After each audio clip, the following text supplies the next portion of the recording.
नमस्कार, economy today में आप सभी का स्वागत है। महंगाई पर बढ़ते दबाव के बीच चीन में आज ब्याज दरों में कटौती का ऐलान कर दिया गया। बीते हफ्ते प्रधानमंत्री मोदी ने डिजिटल इंडिया की सफलता को G20 के मंच पर उठाया। प्रधानमंत्री मोदी ने बताया कि कैसे देश की 85 करोड़ जनता सस्ते मोबाइल डेटा के माध्यम से अपने जीवन के स्तर में सुधार कर रही है। हमारा आज का एक्सक्लूसिव होगा डिजिटल इंडिया स्पेशल और हमारे साथ जुड़ेंगे डिजिटल इंडिया के CEO अभिषेक सिंह। बताएंगे हफ्ते की शुरुआत शेयर बाजार के लिहाज से कैसे हुई है, कारोबार जगत की तमाम खबरों पर रहेगी हमारी नजर। मैं हूं अजय मिश्र, लेकिन सबसे पहले नजर डालते हैं आज की टॉप लाइंस पर। वित्त मंत्रालय के चिंतन शिविर में आज वित्त मंत्री करेंगे शिरकत। गुजरात के केवड़िया में G20 देशों के नेताओं के साथ वैश्विक अर्थव्यवस्था पर होगी चर्चा। चीन में ब्याज दरों में कटौती का ऐलान। पीपल्स बैंक ऑफ चाइना ने बेंचमार्क ब्याज दरों को 3.55% से घटाकर 3.45% किया। देश के दूसरे सबसे बड़े NBFC जियो फाइनेंशियल्स की लिस्टिंग आज 1.6 लाख करोड़ के मार्केट कैप के साथ उतरेगा बाजार में। और टेक महिंद्रा हीरो मोटर कॉर्प से बड़ा सप्ताह के पहले कारोबारी दिन बढ़त के साथ खुले भारतीय शेयर बाजार। सेंसेक्स और निफ्टी में तेजी के साथ हुई शुरुआत। आज की हमारी टॉप लाइंस और आज की बड़ी खबर, सेंसेक्स 42 अंकों की बढ़त के साथ खुला है। 64,990 के स्तर पर खुला। गिफ्ट निफ्टी ने शुरुआत में नेगेटिव बायस दिया था, लेकिन अभी ये हमें जो इंडेक्स दिखाई दे रहा है, शुरुआत बाजारों की अच्छी हुई है। लगातार 4 हफ्ते गिरावट के बाद आज सेंसेक्स और निफ्टी दोनों में तेजी के साथ शुरुआत कहें पॉजिटिव जोन में हुई है। 64,990 का स्तर दिखाई दिया। 41 अंक ऊपर सेंसेक्स आज सुबह खुलता हुआ। निफ्टी में भी कुछ इसी तरह की गति दिखाई दी। निफ्टी 13 अंक ऊपर इस वक्त 19,323 के स्तर पर कारोबार कर रहा है। लगातार 4 हफ्तों से हमने देखा कि जो बाजार बंद हुए नेगेटिव बायस के साथ, क्योंकि चीन में जो मंदी की खबरें हैं, जो ब्याज दरों में जो बढ़त का सिलसिला लगातार जारी रहा पूरी दुनिया में, लेकिन अब ऐसा लगता है कि ये जो सिलसिला है, पीपल्स बैंक ऑफ चाइना के जरिए ये खबर आ रही है अब से थोड़ी देर पहले कि चाइना में जो ब्याज दरें हैं वो कटौती की गई है। बहुत ही अनयूजुअल खबर है, क्योंकि लगातार हमने देखा है कि अलग अलग अर्थव्यवस्थाओं में ब्याज दरों में बढ़ोतरी की जाती रही है। जो प्रेशर है वो इन्फ्लेशन पर बढ़ता हुआ नजर आ रहा है। चलते हैं हमारे दूसरे मार्केट अपडेट्स हैं, जो ग्लोबल मार्केट अपडेट्स हैं वो दिखाते हैं, क्योंकि लगातार जो बॉन्ड यील्ड्स अमेरिका में जो बढ़ रही हैं उसकी वजह से यूरोपियन बाजार और जो अमेरिकी बाजार हैं उस पर भी लगातार दबाव देखने को मिल रहा है। तो आइए चलते हैं हमारे दूसरे अपडेट्स की तरफ। ग्लोबल मार्केट अपडेट्स आपकी स्क्रीन पर, लेकिन उससे पहले टॉप गेनर्स देख लेते हैं। Power grid, NTPC, Tata steel, Reliance और एक्सिस बैंक में इस वक्त आपको बढ़त दिखाई दे रही है। एक्सिस बैंक 0.43%, पावर ग्रिड में इस वक्त 1% की बढ़त दिखाई दे रही है। आपके स्क्रीन पर इस वक्त टॉप गेनर सेंसेक्स के। और अगर टॉप लूजर्स की बात करें तो इंडसइंड बैंक और एशियन पेंट्स, बजाज फिनसर्व और मारुति और हिंदुस्तान लीवर पर दबाव दिखाई दे रहा है। आज NBFCs पर नजर रहेगी, इसलिए क्योंकि जो दूसरा सबसे बड़ा NBFC कहा जा रहा है जियो फाइनेंशियल्स, उसकी लिस्टिंग होनी है। तमाम निवेशक इस बात को समझना चाह रहा है कि बजाज फाइनेंस जो कि करीब 4.5 लाख करोड़ रुपए का मार्केट कैप रहता है, उसके बाद जो जियो फाइनेंशियल की आज लिस्टिंग होगी तो क्या कुछ भाव देखने को मिलेगा। लेकिन मार्केट कैप के लिहाज से ये कंपनी काफ़ी बड़ी दिखाई दे रही है। ग्लोबल मार्केट अपडेट्स में इस वक्त देखें तो एक मिलाजुला असर कल देखने को मिला। डाउ जोन्स में बढ़त 25 अंकों की दिखाई दी, लेकिन S&P 500 और नैस्डैक में गिरावट के साथ जो बाजार बंद हुए और उसका असर यूरोपियन बाजारों पर दिखाई दिया। FTSE यानी लंदन के बाजार में गिरावट 47 अंकों की गिरावट। CAC फ्रांस के बाजार में 27 अंकों की गिरावट और डैक्स जर्मनी के बाजार 102 अंक नीचे गिरते हुए नजर आए। एशियाई बाजारों में मिला जुला रुख खास देखने को मिला। हैंगसेंग में गिरावट के साथ शुरुआत हुई है। इस वक्त जो कारोबार चल रहा है एशियाई बाजारों में, निकी 77 अंक ऊपर और कॉस्पी 11 अंक ऊपर इस वक्त दिखाई दे रहा है। हमारे साथ हमारे एक्सपर्ट जुड़ रहे हैं। डॉक्टर रवि सिंह। डॉक्टर रवि सिंह नमस्कार, आपको मेरी आवाज़ मिल रही है? बिल्कुल क्लियर मिल रही है। बिल्कुल। तो आज भारतीय बाजारों ने 4 हफ्ते के बाद हमने देखा गिरावट के बाद आज अच्छी शुरुआत की है। सबसे पहले तो मार्केट का आउटलुक ही आपसे समझना चाहेंगे। देखिए, इस समय जिस हिसाब से इंटरनेशनल हालात यहाँ पर डेवलप हैं उसको देखते हुए मार्केट में कॉन्फिडेंस है वो बार बार लूज होता हुआ नजर आएगा। और खासतौर से अगर इस समय लेवल्स के हिसाब से देखते हैं तो मुझे ऐसा लगता है कि निफ्टी जब तक अब वापस से 19,500 के ऊपर निकल नहीं पाएगा तब तक बहुत ज्यादा अपट्रेंड के चांसेस नहीं बनेंगे। फिलहाल इस समय चाइना में जो डिफ्लेशन का खतरा और जो रियल एस्टेट मार्केट वहां पर क्रैश हुआ है उसका एक इम्पैक्ट है, जिसकी वजह से यहाँ पर अभी भारतीय बाजारों में भी वो हालात दिखाई दे रहे हैं। दूसरी तरफ है कि यूरोजोन की अगर हालात देखें तो वहां पे भी बहुत ज्यादा कुछ पॉजिटिव सेंटीमेंट नहीं मिल रहे हैं, इसीलिए डाउ जोन्स और नैस्डैक में भी एक मिला जुला रुझान देखने को मिल रहा है। लेकिन फिर भी भारतीय बाजारों के फंडामेंटल यहाँ पर स्ट्रांग है और उम्मीद है कि यहाँ से लोअर लेवल बाइंग आपको देखने को मिल सकती है। लोअर लेवल बाइंग देखने को मिल सकती है, आपको कह रहे हैं कि बाजार में एक तरह से फिर से निवेश का रुझान आपको देखने को मिलेगा। लेकिन सबकी तो निगाह है आज जियो फाइनेंशियल्स के आईपीओ पे, क्या कुछ आपका नजरिया रहेगा जियो फाइनेंशियल्स को लेके? देखिए, जियो फाइनेंशियल की आज लिस्टिंग होगी, ट्रेडिंग उस पर नहीं होगी, क्योंकि जिस हिसाब से रिलायंस के जिसके पास भी शेयर थे उनको एक शेयर वहां पर मिलेगा, तो ये एक थ्योरेटिकल लिस्टिंग होगी। लेकिन इससे एक साफ साफ जो बिजनेस को डाइवर्सिफाई कर रहे हैं या फिर एक बिजनेस को जो अलग किया, उससे आम उपभोक्ताओं को या फिर आम जो इन्वेस्टर हैं जो स्टॉक मार्केट पे इंटरेस्ट रखते हैं उनको यहाँ पर बेनिफिट जरूर मिलेगा। दूसरी तरफ है कि आपने बिल्कुल सही कहा कि इस समय बजाज का अगर देखा जाए तो बजाज फाइनेंस का लगभग 70% मार्केट कैप जो है वो एनबीएफसी सेक्टर पे है, छोटे मंझोले और भी बैंक हैं। लेकिन जब से पीएम की यहाँ पर जो योजनाएं हैं और खास तौर से जो बैंकिंग और एनबीएफसी सेक्टर और एसएमईज को लेकर के बहुत जो क्लियरिफिकेशन निकले, उसके बाद से बहुत सी कंपनीज यहाँ पर अपने आईपीओस को लेकर आ रही हैं और छोटी मंझोली जो एनबीएफसीज हैं उनमें भी अच्छी ग्रोथ देखने को मिल रही है। तो मुझे ऐसा लगता है कि यहाँ पर जियो की लिस्टिंग के बाद मार्केट का कॉन्फिडेंस और बूस्ट होता हुआ नजर आएगा।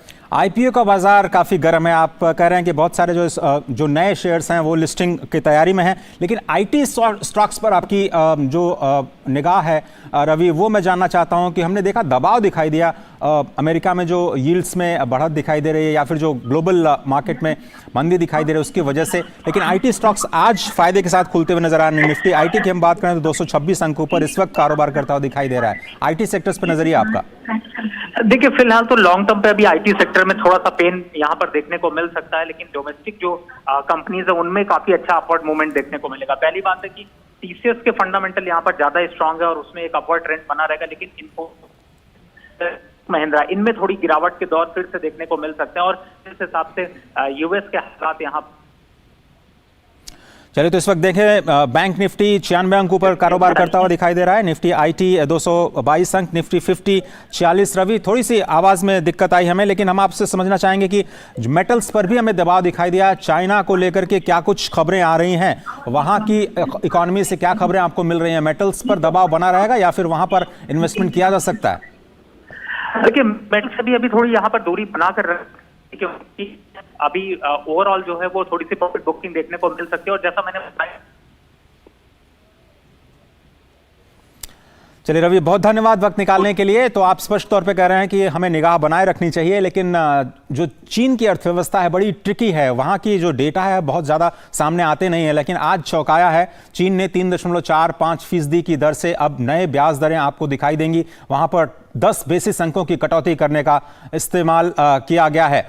लेकिन एक छोटा सा ब्रेक लेते हैं, ब्रेक के बाद हम वापस आएंगे तो तमाम कारोबार जगत की सुर्खियां आपको दिखाएंगे और स्पेशल आज का एक्सक्लूसिव आपको ले चलेंगे डिजिटल इंडिया की नई संभावनाओं के सफर पर। कहीं मत जाइए, देखते रहिए हमारा खास कार्यक्रम इकोनॉमी टुडे।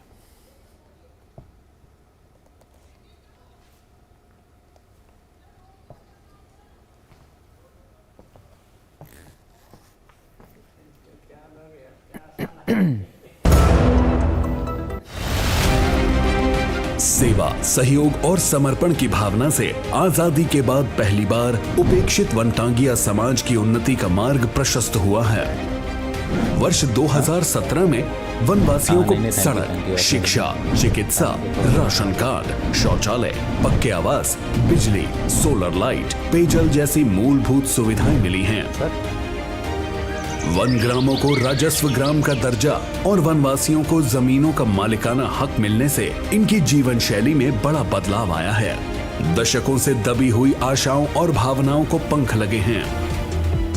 वनवासियों के प्रति माननीय मुख्यमंत्री जी का समर्पण भाव इसी से पता चलता है कि वह दीपावली का पर्व वन ग्राम में ही मनाते हैं, जिससे वनवासियों का उल्लास और उमंग देखते ही बनती है।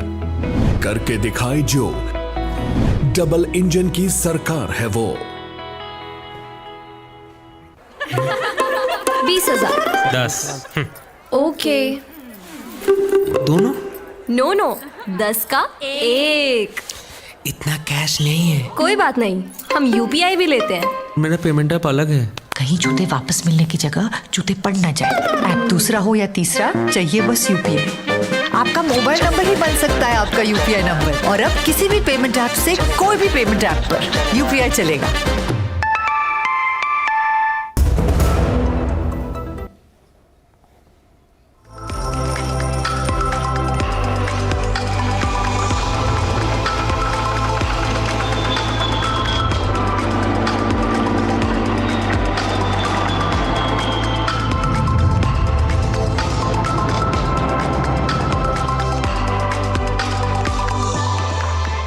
तो स्वागत है आप सभी का। आप देख रहे हैं हमारा खास इकोनॉमी टुडे और अब देखते हैं कारोबार जगत की सुर्खियां फटाफट अंदाज में।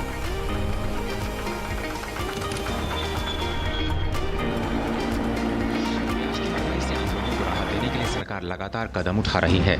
आज से national cooperative consumers federation of India limited 25 रुपए प्रति किलो के रियायती भाव पर प्याज की बिक्री करेगी। बता दें कि पिछले दिन ही सरकार ने बफर स्टॉक से जारी होने वाले प्याज की मात्रा 3 लाख मीट्रिक टन से बढ़ाकर 5 लाख मीट्रिक टन कर दी है। इसके अलावा सरकार ने प्याज पर 40% का निर्यात शुल्क भी लगा दिया है। गुजरात में केंद्रीय वित्त मंत्रालय के 2 दिनों के चिंतन शिविर का आज दूसरा और अंतिम दिन है।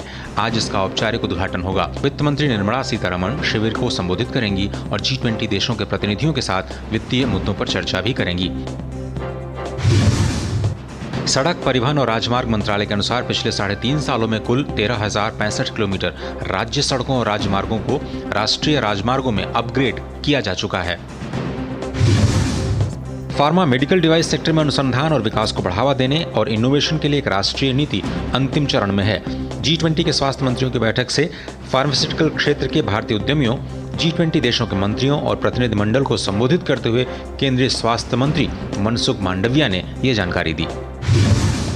घरेलू पर्यटकों की यात्रा और अंतर्राष्ट्रीय पर्यटकों के आगमन में इजाफा होने की वजह से देश की जीडीपी में भारतीय होटल उद्योग का प्रत्यक्ष योगदान 2047 तक 1000 अरब डॉलर तक पहुंचने का अनुमान है। होटल एसोसिएशन ऑफ इंडिया के मुताबिक 2022 में जीडीपी में होटल उद्योग का योगदान 40 अरब डॉलर पर था।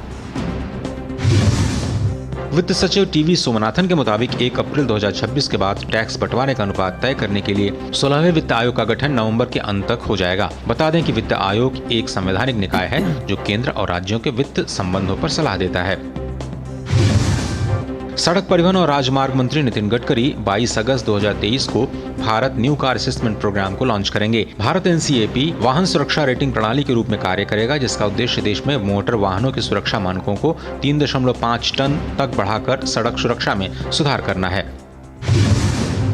कर्मचारी भविष्य निधि संगठन यानी EPFO से जून 2023 के दौरान कुल 17,89,000 सदस्य जुड़े हैं, जो पिछले 11 महीनों में सबसे ज्यादा हैं।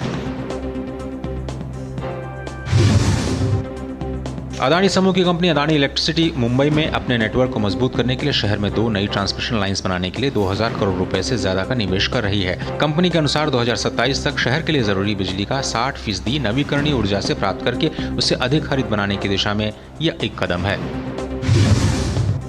IPO बाजार में गतिविधियां तेज। इस हफ्ते कुछ कंपनियों विष्णु प्रकाश आरपुंगलिया, Aeroplex Industries Limited, TBS supply chain और शेल्टर फार्मा के IPO पर शेयर बाजार की नजर रहने वाली है। तो कारोबार जगत की सुर्खियों के बाद अब वक्त हो चला है हमारे आज के एक्सक्लूसिव का, और आज का हमारा एक्सक्लूसिव है डिजिटल इंडिया का प्रोग्राम। सरकार ने डिजिटल इंडिया प्रोग्राम के विस्तार को मंजूरी दे दी। बीते हफ्ते केंद्रीय कैबिनेट ने 16 अगस्त को डिजिटल इंडिया कार्यक्रम के विस्तार को मंजूरी दे दी है। देश के हर नागरिक तक सरकारी सेवाओं की पहुंच हो, यह सिर्फ डिजिटल तरीके से ही संभव हो सकता है। डिजिटल इंडिया कार्यक्रम के विस्तार में मदद मिलेगी। इस पर 14,903 करोड़ रुपए का खर्च किया जाएगा। डिजिटल इंडिया विस्तार के तहत पहले से जारी कामों को आगे बढ़ाया जाएगा। कुछ नई पहल भी होंगी। बजट खर्च को साल 2021-22 से 25-26 तक यानी 5 सालों के लिए स्वीकार किया गया है। कहां पर रहेगा, बड़ा फोकस आपको बताएंगे, लेकिन उससे पहले केंद्रीय मंत्री अश्विनी वैष्णव ने बताया कि केंद्रीय मंत्रिमंडल द्वारा डिजिटल इंडिया प्रोग्राम के एक्सटेंशन को मंजूरी दी गई है। आइए सुनते हैं सबसे पहले।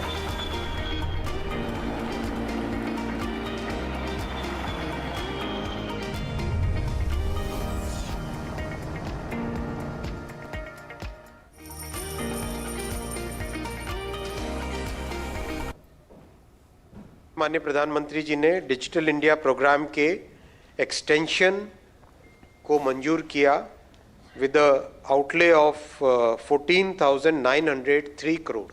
5,25,000 स्किल आईटी प्रोफेशनल्स को रीस्किलिंग और अपस्किलिंग कराना। सेकेंड, इंफॉर्मेशन सिक्योरिटी के प्रोग्राम्स के लिए करीब 2,65,000 लोगों के ट्रेनिंग। आपने उमंग प्लेटफॉर्म देखा होगा, जो कि एक यूनिफाइड प्लेटफॉर्म है जिसमें गवर्नमेंट की अब तक 1,700 सर्विसेज मिलती है। इसमें 540 सर्विसेज और ऐड की जाएंगी। कई तरह के काम में जो सुपर कंप्यूटिंग का उपयोग होता है, उसमें अब तक 18 सुपर कंप्यूटर्स अभी डिप्लॉयड हैं। तो इस 18 सुपर कंप्यूटर्स के डिप्लॉयमेंट के बाद में 9 more supercomputers will be added to the National Supercomputing Mission. और हमारे साथ इस खास प्रोग्राम में जुड़ रहे हैं अभिषेक सिंह, जो कि सीईओ हैं डिजिटल इंडिया कॉर्पोरेशन के। उनके साथ जुड़ेंगे और इस फोकस पर हम बात करेंगे। अभिषेक सिंह जी नमस्कार, क्या आपको मेरी आवाज़ मिल रही है? स्टूडियो के साथ जुड़ चुके हैं। आपकी आवाज़ बहुत अच्छी आ रही है। नमस्कार। तो इस फोकस पर ही बात करते हैं। आपने डिजिटल इंडिया को एक तरह से लीड किया है पिछले 9 सालों में। अगर हम शुरुआत करें, जमीन पर जो रिजल्ट्स हमें दिखाई दे रहे हैं, क्या आप उससे संतुष्ट हैं? शुरुआत यहीं से करते हैं, उसके बाद मैं 2.0 पे आऊंगा सर। 2015 में जब जुलाई में माननीय प्रधानमंत्री जी ने डिजिटल इंडिया की लॉन्च किया था, शुरुआत किया था, तो डिजिटल इंडिया का एक लोगो है पावर टू एम्पावर जी। और उस दृष्टिकोण से, और जैसा प्रधानमंत्री जी के दिशा निर्देश थे कि कैसे हम टेक्नोलॉजी के माध्यम से सरकारी सेवाओं को भारत के हर नागरिक तक पहुंचा पाएं, तो इस दिशा में जितनी भी हमारी योजनाएं हैं, चाहे वह आधार का हो या डिजिटल पेमेंट्स का हो, यूपीआई का हो, डिजी लॉकर का हो, उमंग का हो, ये सब हर व्यक्ति अपने घर के पास या अपने मोबाइल पे एक्सेस कर सकता है। तो हमारे देश में जो क्रांति हुई है, जो डिजिटल पेमेंट्स की क्रांति हुई है या जो एम्पावरमेंट की क्रांति हुई है, अतुलनीय है। और जो डिजिटल इकोनॉमी वर्किंग ग्रुप की मिनिस्ट्रियल ग्रुप की मीटिंग हुई बैंगलोर में, उसमें भी इस चीज़ को सराहा गया। जो आउटकम डॉक्यूमेंट और जो उस G20 की मीटिंग का जो परिणाम आए निकले, उसमें भी डिजिटल पब्लिक इंफ्रास्ट्रक्चर से कैसे हम किसी भी देश की इकोनॉमी को सुदृढ़ कर सकते हैं, लोगों को एम्पावर कर सकते हैं, गवर्नमेंट सर्विसेज की डिलीवरी में एफिशिएंसी ला सकते हैं, ट्रांसपेरेंसी ला सकते हैं। इससे इसके सारे देश इस बारे में समझे और यह प्रयास हो रहा है पूरे विश्व का कि कैसे हम इसको और देशों में इम्प्लीमेंट कर पाएँ, कैसे इस और देशों में कर पाएँ। तो इस दिशा में अगर देखा जाए तो हम अपने उद्देश्य में काफ़ी हद तक सक्षम हुए हैं। अभिषेक सिंह जी, जिस तरह से आपने कहा कि प्रधानमंत्री मोदी ने G20 के मंच पर डिजिटल इंडिया की सफलता को बखूबी रखा, कुछ आंकड़ों के जरिए भी उन्होंने पूरी दुनिया को बताने की कोशिश की कि भारत न सिर्फ अपने नागरिकों की ईज ऑफ लिविंग पर फोकस कर रहा है, बल्कि दुनिया को सहारा देने के लिए, सपोर्ट करने के लिए तैयार है। ये क्या कुछ हम कर पाने की स्थिति में हैं, और किस तरह से आप देखते हैं कि ये डिजिटल इंडिया का प्रोग्राम है G20 या फिर जो ग्लोबल साउथ है वहां तक पहुंचाने के लिए हम कोशिश कर सकते हैं? जैसा इंडिया स्टैक के बारे में काफ़ी देशों ने रुचि दिखलाई थी, तो प्रधानमंत्री जी ने पिछले साल 4 जुलाई को गांधीनगर में डिजिटल इंडिया वीक के दौरान इंडिया स्टैक.ग्लोबल पोर्टल का लॉन्च किया था, जिसके अंतर्गत हमारे 15 प्रोजेक्ट्स की डिटेल्स दिए गए हैं। यह पोर्टल न सिर्फ इंग्लिश और हिंदी में बल्कि सारी यूएन की सभी भाषाओं में उपलब्ध है, चाहे वो स्पेनिश हो या रशियन हो या मैंडरिन हो या अरेबिक हो, तो हर भाषा, फ्रेंच हो, तो उन सभी भाषाओं में ये पोर्टल उपलब्ध है। सारे कंट्रीज इसके बारे में समझ रहे हैं। इसके बाद इसके फॉलोअप पे अब तक 6 से ज़्यादा countries, Suriname, Sierra Leone, Armenia, Antigua Barbados, Papua New Guinea और ट्रिनिडाड टोबागो, इन सब देशों ने हमारे साथ MOU साइन किया है कि कैसे हम इंडिया के जो अनुभव है उससे सीख पाएँ, कैसे इन प्रोजेक्ट्स को इम्प्लीमेंट कर पाएँ। प्रधानमंत्री जी ने कोविन से लेकर के डिजी लॉकर तक का, उमंग तक, UPI तक, इन सबको सभी पूरे विश्व को ऑफर किया है कि हमारी जो अचीवमेंट्स है या हमारी जो सीख है, हमारी जो एक्सपीरियंस है, इसको हम हर कंट्री में रेप्लिकेट कर पाएँ। इस दिशा में फ्रांस ने हमारे साथ तकरार कर ली है UPI अडॉप्ट करने के लिए। सिंगापुर ने पेनाओ को इंटीग्रेट कर लिया UPI के साथ। तमाम देश, फिलीपींस हैं, मोरक्को हैं, श्रीलंका हैं, वो आधार टाइप ऑफ आइडेंटिटी सॉल्यूशंस बना रहे हैं। वर्ल्ड बैंक हो, एशियन डेवलपमेंट बैंक हो, ये सारी मल्टीलैटरल एजेंसीज में इस दिशा में काम कर रही हैं। जो G20 का डिक्लेरेशन डॉक्यूमेंट है उसमें डिजिटल पब्लिक इंफ्रास्ट्रक्चर और एक global digital public infrastructure repository की बात हुई है कि हम एक पोर्टल बनाएं, और DPI.global भारत ने तैयार भी कर दिया है। तो ये सभी हमारे प्रयास हैं कि विश्व को हम अपने डिजिटल प्रोडक्ट्स को, डिजिटल सॉल्यूशंस को और डिजिटल एक्सपीरियंस को शेयर कर पाएँ, ताकि उनको भी उसी तरह की लाभ हो पाए जो हमें हुआ है। अभिषेक सिंह जी, ये समझना जरूरी है पूरी दुनिया में कि भारत ने डिजिटल इंडिया का एक नया मॉडल दुनिया को दिया है। ऐसा इसलिए क्योंकि वेस्टर्न कंट्रीज में हम देखते हैं कि ये कॉरपोरेशन लेड होता है, प्राइवेट कंपनीज इसको लीड करती हुई नजर आती हैं, लेकिन भारत ने एक पब्लिक इंफ्रास्ट्रक्चर बनाया, उसके बाद सभी प्राइवेट एंटिटीज को उसके साथ साझा किया। ये एक नया मॉडल है जिस पर हम काम कर रहे हैं, जिसको हम इंडिया स्टैक बोल रहे हैं। अब हम जाते हुए समझना चाहेंगे कि ये विस्तार को जो मंजूरी दी गई है उसकी वजह क्या है और इसका इकोनॉमी के ऊपर क्या इंपैक्ट पड़ेगा। जी देखिए, ये सुदृढ़ है। तमाम अभी पिछले हफ्ते कैबिनेट ने भी डिजिटल इंडिया के अगले चरण के प्रोग्राम के लिए लगभग हजारों करोड़ 19,000 करोड़ रुपए की योजना की अनुमति दी है। इससे ये होगा कि हम अपने प्रोजेक्ट्स को और ज़्यादा सुदृढ़ कर पाएँ, सिक्योर कर पाएँ और इससे इकोनॉमी को भी कंट्रीब्यूट कर पाएँ। बिकॉज हमारे जितने प्रोजेक्ट्स हैं, भले हम इसको डिजिटल पब्लिक इंफ्रास्ट्रक्चर कहते हैं, ये गवर्नमेंट के इनिशिएटिव से लेड होता है, परंतु इसमें प्राइवेट सेक्टर की और इसमें हमारे जो स्टार्टअप्स हैं और हमारे जो सिविल सोसाइटी के थिंक टैंक्स हैं, उनका भी बराबर की सहभागिता होती है। जब हम कोई भी प्रोजेक्ट इंप्लीमेंट करते हैं तो सिटीजन्स को क्या बेनिफिट होगा उसको असेस करने के लिए किस तरह से हम डिज़ाइन करें, किस तरह से आर्किटेक्ट करें। बिकॉज हमारी देश की जो जनसंख्या है 1.3 बिलियन पीपल, इनके लिए जब डिज़ाइन करना होता है तो आर्किटेक्चर ही डिफरेंट होता है ताकि हमारे सॉल्यूशंस हर व्यक्ति तक पहुंच पाए। इंक्लूजन को कैसे हम इंश्योर कर पाए। प्रधानमंत्री जी ने भाषिणी के बारे में भी बताया। भाषिणी का उद्देश्य है कि हम हर सर्विस को न सिर्फ इंग्लिश और हिंदी में दें बल्कि हर भारतीय भाषा में दें और अगले चरण में वॉइस एनेबल्ड सर्विस दें। तो तमाम लोग सर्विस को, कोई भी सरकारी सेवा को लेने के लिए टाइप करना या वेबसाइट पे जाना, ऐप पे जाना, हर व्यक्ति नहीं जा पाएगा। तो क्या वह मोबाइल ऐप पे या वेब पे जा करके ये बोल पाए कि हमें राशन कार्ड कैसे मिलेगा, हमें स्कॉलरशिप कैसे मिलेगी, या फिर हमारे लिए सरकार ने क्या योजनाएं बनाई हैं। तो वॉइस कमांड हो और वॉइस से जवाब मिल पाए। तो हम उस दिशा में जा रहे हैं और ये सब जब प्रयोग होते हैं तो इसमें इंडस्ट्री की और स्टार्टअप्स की और हमारे आईटी की जो वर्कफोर्स है उसकी बराबर की सहभागिता होती है। इसका इकोनॉमी पे भी स्पिन ऑफ इफेक्ट होता है, ट्रिकल डाउन इफेक्ट होता है। अभिषेक जी, मुझे याद है कि जब लखनऊ में शायद G20 की बैठक में हमने आपसे बात की थी तो आपने डेमो भी दिया था आर्टिफिशियल इंटेलिजेंस का इस्तेमाल करते हुए, शायद भाषिणी को ही लेकर के आपने बताया था। क्या वो मॉडल अब काम करना शुरू कर रहा है, जिस तरह से आपने कहा कि वॉइस कमांड के जरिए लोगों को सेवाएं मिलनी शुरू हो जाएंगी, अभी वो किस स्टेज में है? देखिए, भाषिणी ऐप जो है वो लाइव है। Bhashini app store, play store पर लाइव है। इसको आप डाउनलोड कर सकते हैं और भाषिणी के माध्यम से आप अपनी वॉइस स्पीच टू स्पीच या स्पीच टू टेक्स्ट या वाइस वर्सा ट्रांसलेशन कर सकते हैं। इसके अलावा उमंग ऐप पे कुछ सर्विसेज वॉइस के माध्यम से ड्रिवन है। जैसे अगर आप उमंग ऐप पे जाएं तो आपको एक आइकन दिखेगा चैटबॉट का, वहाँ आप आस्क उमंग कर सकते हैं और वहाँ पूछ सकते हैं कि उमंग ऐप क्या मुझे राशन कार्ड कैसे मिलेगा, या उमंग मुझे मेरे आसपास कोई ब्लड बैंक में ब्लड की उपलब्धता है। तो वो जो उमंग के ऐप है उससे वो इन्फॉर्मेशन पुल करके आपको दे देती है। तो ये वॉइस एनेबल्ड सर्विसेज की शुरुआत हो गई है। अभी कुछ सर्विसेज उमंग ऐप पे अवेलेबल हैं और भाषिणी के माध्यम से भी इनका इंटीग्रेशन हो रहा है और आने वाले समय पे और भी ज़्यादा सेवाएं भाषिणी ऐप के माध्यम से सब जन सामान्य के लोगों को मिलेगी। यूपीआई का एक वॉइस ड्रिवन इंटरफेस एनपीसीआई ने ट्राई किया है, यह भी लॉन्च हो रहा है, जिसमें आप वॉइस के माध्यम से फंड ट्रांसफर कर पाएंगे। तो ये सारी चीज़ें कुछ सर्विसेज लागू हो गई हैं और कुछ आने वाले महीनों में होंगी। अभिषेक जी, हमने देखा कि ये जो डिजिटल इंडिया 2.0 है, भले ही आपने नाम न दिया हो, हम उससे विस्तार को इस तरह से देख रहे हैं, उसमें साइबर सुरक्षा को बहुत ज़्यादा प्रायोरिटी पर रखा गया, फोकस, स्किलिंग रीस्किलिंग पर बहुत ज़्यादा फोकस है। साइबर सिक्योरिटी को लेकर के आप लोगों के क्या प्लान्स हैं आगे जाते हुए, कैसे स्किलिंग करेंगे? क्योंकि स्किलिंग की ज़रूरत शायद मुझे भी है या फिर जो प्रोफेशनल्स हैं उनकी ज़रूरत अलग होगी, जो छात्र हैं उनकी ज़रूरत अलग होगी। किस तरह से आप लोग ट्रेनिंग में आगे बढ़ेंगे?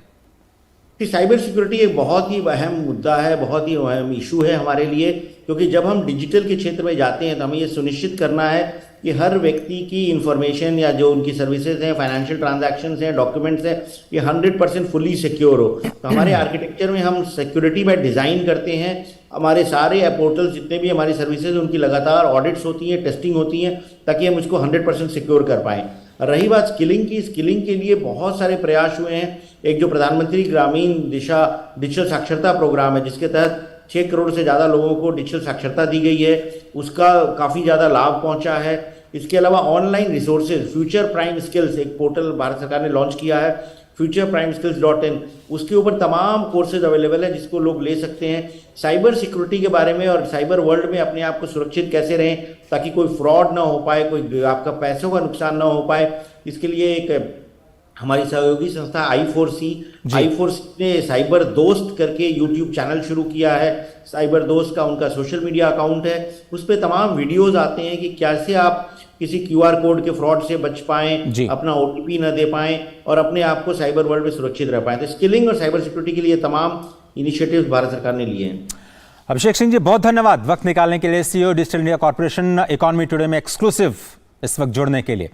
तो फिलहाल आज के इस खास एक्सक्लूसिव में सिर्फ इतना ही, लेकिन हम लगातार कारोबार जगत की जो तमाम खबरें हैं देश और दुनिया की, उनका आपके जीवन पर क्या असर पड़ रहा है उसको हम आसान भाषा में समझाने की कोशिश करते रहेंगे। फिलहाल आज के इस कार्यक्रम में सिर्फ इतना ही। पूरी टीम को दीजिए इजाजत। नमस्कार।